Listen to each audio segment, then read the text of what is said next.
Alguém quer falar agora que tá com a ideia para compartilhar, alguma coisa assim? Na verdade, eu queria trazer Jorge, se puder, uma dor.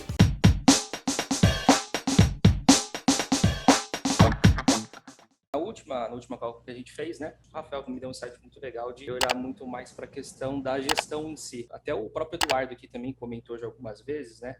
Você precisa dar uma olhadinha um pouco mais nisso, delegar mais. E isso é uma coisa que eu sei que é um problema muito grande que eu tenho desde sempre, né? Comecei a tentar olhar um pouco mais internamente de forma racional. E aí eu fiz alguns testes, descobri algumas coisas que realmente fazem muito sentido, né? Eu sou uma pessoa que eu tento muito fazer eu mesmo, deixar tudo na minha mão. E eu vejo que isso tem me atrapalhado às vezes, sabe? Eu vou delegar essa atividade aqui, mas a pessoa vai demorar muito para fazer. Se eu fizer, eu sei que, por exemplo, eu faço em 15 minutos, a pessoa vai fazer em 1h30, sabe? Aí eu acabo pegando todas essas coisas e deixando em mim. E isso eu vejo que tá me impedindo, às vezes, de focar nas ações de 80-20. Mas uma coisa que pode parecer fácil de resolver, mas eu tenho muito problema disso, sabe? Então eu queria talvez um insight de todos vocês, como que eu posso deixar de ser um pouco mais centralizador e de fato delegar. A primeira coisa que passa na minha cabeça é que essa é uma dor muito comum. Muito, muito comum. Acho que a maioria dos empresários tem problema em delegar. A grande maioria, sabe? E aí, aprender a delegar vai diferenciar muito homem de menino. E alguém tem ideia, alguém consegue falar onde começa o aprender a delegar? Eu acho que ninguém vai conseguir responder isso, mas você começa a delegar fazendo uma boa contratação. Então, as dicas que eu dei pro Matheus lá na vez dele, de procurar pessoas assim,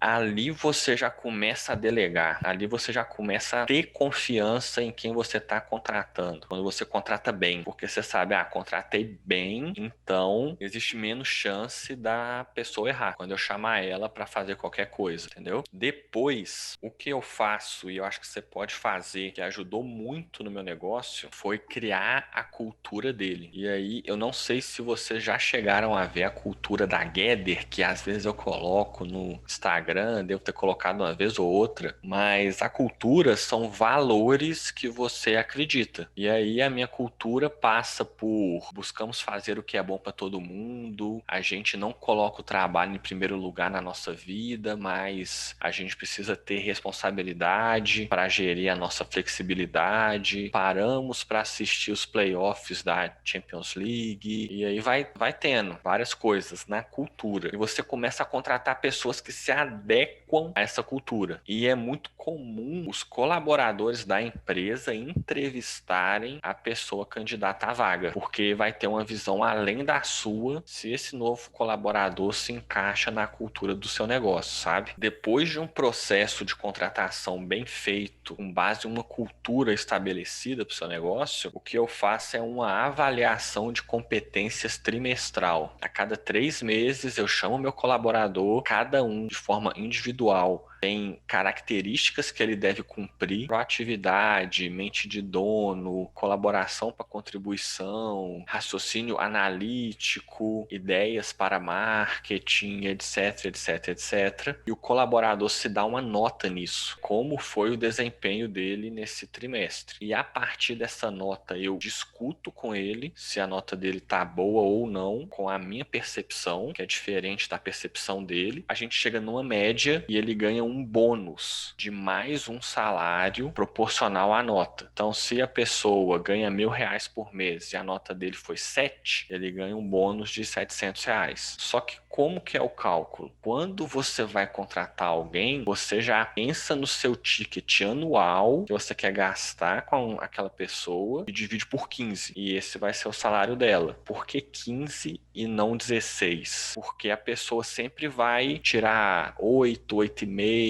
9, 7,5, e aí ela vai ganhar 15 salários ao final do ano, que são os 12 normais e mais 80% a cada trimestre. Vai dar uns 15 salários, mais ou menos. E qual que é o principal incentivo dessa bonificação trimestral? O primeiro incentivo é o dinheiro mesmo. A pessoa não sabe que o ticket dela anual comigo é R$ 15.000, com um salário de 1.000. Ela sabe que o salário dela é R$ 1.000 por mês. E ela quer ganhar mais 700, 800, 900 a cada 3 meses, que faz muita diferença para ela. E o principal é propor uma reflexão dela com ela mesmo na avaliação. Por quê? Eu não fico brigando com o colaborador se ele deu nota 7, 8 ou 9 ou 6 ou 10. O ponto não é esse. O ponto não é eu ficar brigando com o cara se ele merece um 8,5 ou um 7,5 de média final, que vai dar 100, R$ 200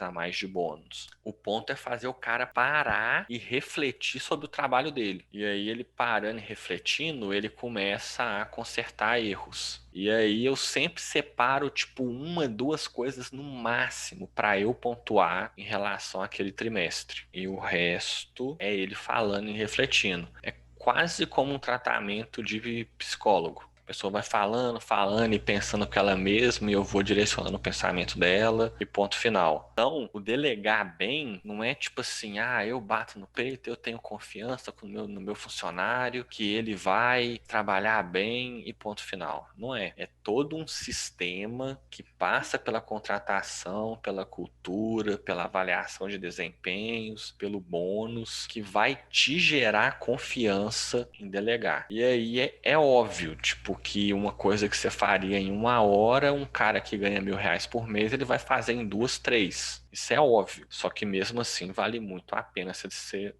delegar, entendeu? E uma outra coisa que eu ia comentar é o seguinte: na minha cultura tem lá escrito que ninguém é demitido de surpresa e que a gente é radicalmente transparente. Então, as pessoas levam ou recebem 1, 2, 3, 4 feedbacks antes de ser mandado embora. E aí, o que que isso causa? Primeiro, isso causa muita segurança para a empresa, para o colaborador, que ele sabe que ele não vai ser demitido de uma hora para outra. Ele sabe o que está acontecendo. O segundo é que meus feedbacks são levados muito a sério, porque quando eu chamo alguém para conversar, para chamar a atenção dele, ele já sabe que se isso acontecer mais 2, 3 vezes num intervalo curto de tempo, ele vai ser mandado embora. E é muito obrigação do gestor, todo mês, de 2 em 2 meses, 3 em 3 no máximo, chamar o time e falar pro time o que que ele tá pensando, a estratégia que ele tá pensando, para onde que ele tá indo, para também gerar